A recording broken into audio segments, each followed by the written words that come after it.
Welcome back to another episode of Georgeonsports with me, your host, George. And as you can see, he's got the Temple hat on representing Temple Owls. It's none other, former NFL Academy player, now tight end for the Temple Owls, based in Pennsylvania, out in Philly. It's Peter Clarke. Peter, how are you, bro? I'm doing good. Thank you for having me. No, it's great to have you back on the show. Obviously, some people would have seen that we caught up in London at the Tottenham Stadium, where you and a fellow of your teammates put pen to paper, signing to different universities. You've obviously signed with the Temple Owls. So first things first, it's a massive congratulations, because what you've done is something that a lot of people are going to strive to do.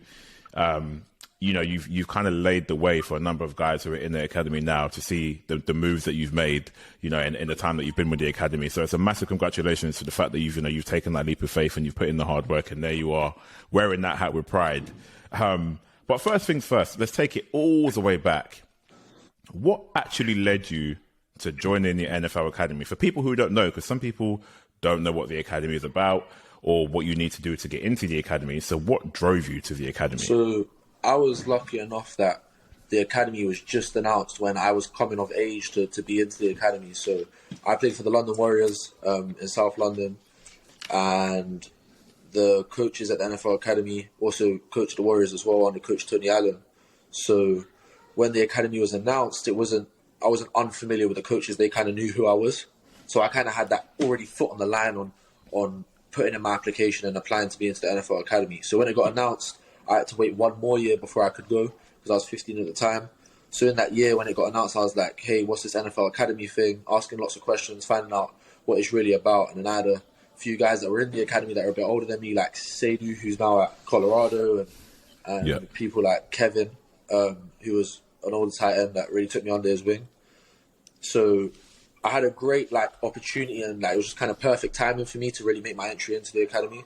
So playing at London Warriors got me prepared to go and play high school ball with the academy.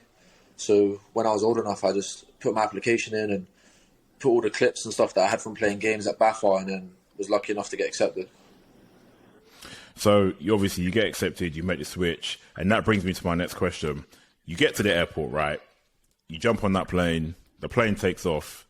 What are you feeling emotionally, in your mental state? You're on that plane and you're on your way to play D1 ball with the Temple Owls. You know where you've come from. You know your background.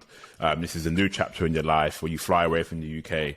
Describe that feeling initially, because I'm curious to know. When you know the wheels lift off the ground and you're off and you're on your new journey. I want to know what that feels like. What did that feel like for you? It's so hard to describe. It's a roller coaster of emotions, because I was lucky enough and blessed by God that I got my first offer when I was 16 years old. So I've known that I was going somewhere for a while. So in my head, I was able to be like, cool, my dreams come to life. This is what I'm doing. I'm going to be leaving. So I had already the idea of me being away from everyone and in a new environment for a very long time. So the shock of actually moving wasn't a big thing for me to get over. It was more so saying the goodbyes. Being dropped off at the airport by your people, saying goodbye to the people that you care about and you do anything for. That's the hard part. And anyone says that it's not, they're lying to you. That it's tough. So saying goodbye to everyone, my brother, my sisters, my mom, my nan, dad, all those guys, my girlfriend, it was tough. So it was a real hit. And then you get on the plane and you're like, oh damn, I'm going to play Division 1 football, I'm on the way there. And then you go all the way back up, and then you're like, damn, I miss my people. And it's just the whole flight, it's just up and down, up and down. Yeah. And then you land, and you I moved into my place, and you get to the facility, you get on the system, you get all your gear. I got a bunch of Temple gear now. You start living the lifestyle, and then the lifestyle just it allows everything to kind of tick over. Things get easier with time, and it's great, but that plane ride is a roller coaster.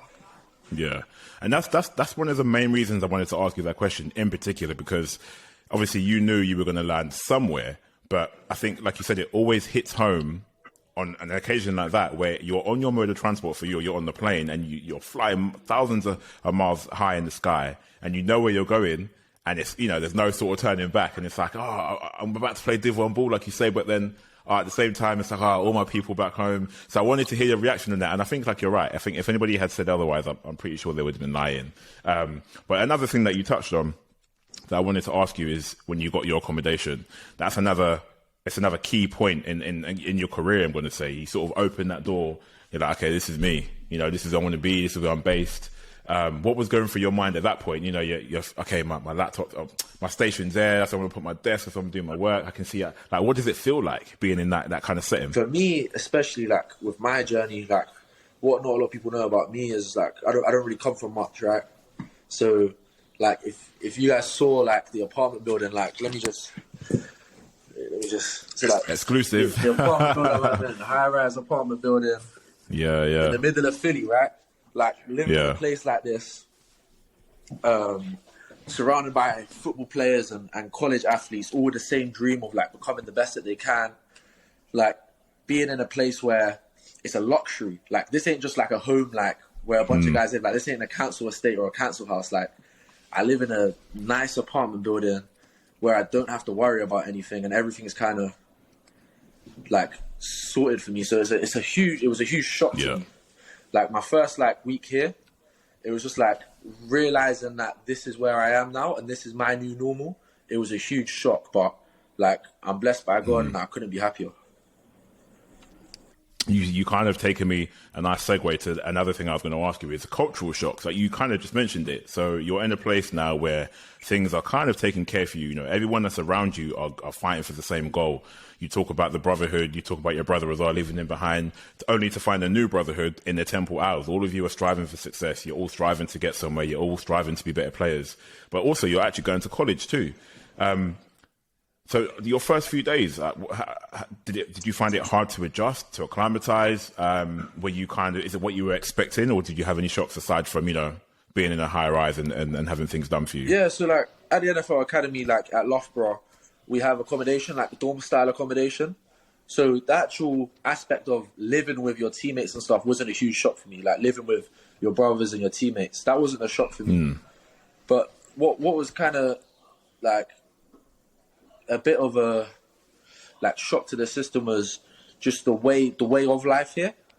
Like, everyone has a different perception of what's going on and how things work, and, like, even the littlest thing to the language they use. Like, if I need to put rubbish in the bin, right, I can't say where's the bin because they just look at you funny. So it's like the little things about you got to say trash can and garbage. Like, it's the word that you use, and, like, you realize very quickly, like, the way that you see things and the way that you pronunciate things, it doesn't click here. So changing the words that I use and the way I speak a little bit so that people can understand and I can get things done, that was a bit of a shock. But it was just, like, I feel like I'm still in that phase of adjusting. And I will be in this phase for a little bit, but life here is so different. And take away football, right? Take away education, because those things are going to be different. You're playing Division 1 football. You're studying at a university. It's nothing you've ever done before. Just living in a different country as a young man is challenging in itself. So, like, if I can give any advice right now to anyone that's about to do this or plans to do this, like, adversity is going to happen. You're not going to feel great every day. You're just not. No one does, no matter where you are. But be prepared for that and be prepared to work through that, because once you get over that speed bump, you're good. Like, life is good. Once you embrace it and you take it in, life's different. I think it's important that you mentioned that as well, because, like you say, I think people on the outside looking in have their own views of what they think is like, and they see it on TV, but they've never lived it like you're living it now. And I think that's one of the good things about the academy, because I know you guys have mentors and they teach you through things and they give you advice, because in this situation, they can prepare you for these kind of things. But it is important that you say that, because the people who are going to follow in your footsteps, they'll have this kind of thing to come as well. But again, you mentioned the education side. You had a similar setup whilst you were obviously with the NFL Academy, be it in London or in Loughborough. But what is it like? You're a D1 athlete. You've got the same like-minded guys around you, but you're also studying at the same time. So what is it like having that study element of college and then having your practice sessions, your film sessions and everything like that as part of Temple Owls? So, like, here we're a morning practice team. So I'm in the facility early, weight room, practice, field, meetings. All of that's done by midday. Wow. Team breakfast. Like, I leave my apartment, dorm, whatever you want to call it. I leave here at 5:10 in the morning. Putting in work, man. I get to the facility. The facility is like just down the street. Like, it takes me like a 10-minute walk. I get to facility, treatment room, weight room, practice, meetings, whatever you got to do. All that's done by midday. From midday, right, that's when your classes start. So this semester I take 5 classes. Some of them are online, some of them are in person. So I'll go to my classes in person. Then we have something called study hall, right? So the football department and the athletics department, we have academic advisors that we meet with each week.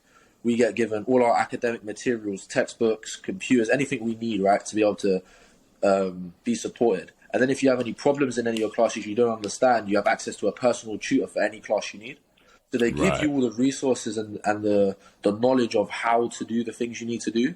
But really, it just comes down to effort. Like, I would never take this place for granted. I'm in study hall. I have eight required hours a week. I did 11 this week. Like, just being in study hall in a computer lab with a personal tutor for education is something that I've never experienced. I've never felt that education was fun or something that I really enjoyed doing. And it's something, like, if I'm honest with myself, that I thought that I struggled with.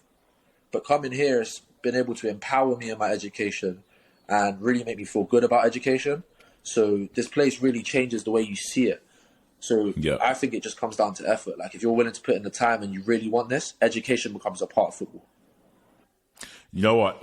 I'm listening to what you're saying, and I'm looking at you thinking, man, like, it's just going like that. It's just going up and up and up. Like, honestly, like, I'm so excited because I hope we do this again in a few months' time or however long, because I think so many people are going to want to see the journey as to how much you're going to grow, not only as a football player but as a person as well. And no doubt, I'm sure at some point you'll be able to come back and speak to the kids that are at the academy, because you're going to be, you know, that beacon of light for them. But here's a question for you: what's one of the most important things you've taken with you from the UK to Philly? As in, like, a lesson, or like it could be a lesson, an item, something that you like that maybe reminds you at home. Okay. Is there anything that you made sure to take with you that you know you want? I'm very big on, like, I have my own things that keep me ticking. So I have like a little shelf in my room of possessions that have a meaning, right? So for my brother, I got a small dinosaur that he gave me. I have a picture of me and my missus. I've got cards that people got me from, like, birthdays or Christmases or congratulations cards. And I have all of these things on a shelf, right? And every day, I start my day and I end my day the same way. I have to ground myself. So I wake up, I look at them all and I take it in. If I want to read one, or I read a card, or I read like a letter that I got. And that's how I end my day as well. And what that allows me to do is, it gives me a sense of being comfortable. It makes me feel like I have that peace at home with me. And I feel like anyone that says that they can move to a different country and go 100% all the time and moving away and shutting themselves off, it's not healthy, and it's not right. Like, you need to be happy with yourself, and you need to keep those relationships back home real good. So for me, that keeps me ticking and keeps me positive. Yeah, again, I think it is important too, man. As someone who's gone from the UK to the other side, you know, you've flown across the waters and you're undertaking this new journey. Things like that, like you say, can help to keep you grounded, keep you sane, remembering why you're doing this as well, and the people you're doing it for. I know you're really close with your partner and your brother as well. I think I saw him there at the NFL Academy signing day at Tottenham Stadium. But no, man, this is kind of what I thought I would get from this conversation. And when I saw you that day signing your paper with Kofi as well, and Fred Pelling, who hopefully I'll speak to too, I knew it was a mission of mine to try and make sure I catch up with you, because I wanted to know. And I'm sure the thing is, you may not know right now, but there are going to be so many people who want to know what's happening, who want to know your progress, who want to see what maybe their son is going to do in the same way by joining the academy. But to round things off before I let you go, you're in Philly, right? We all know what's going on.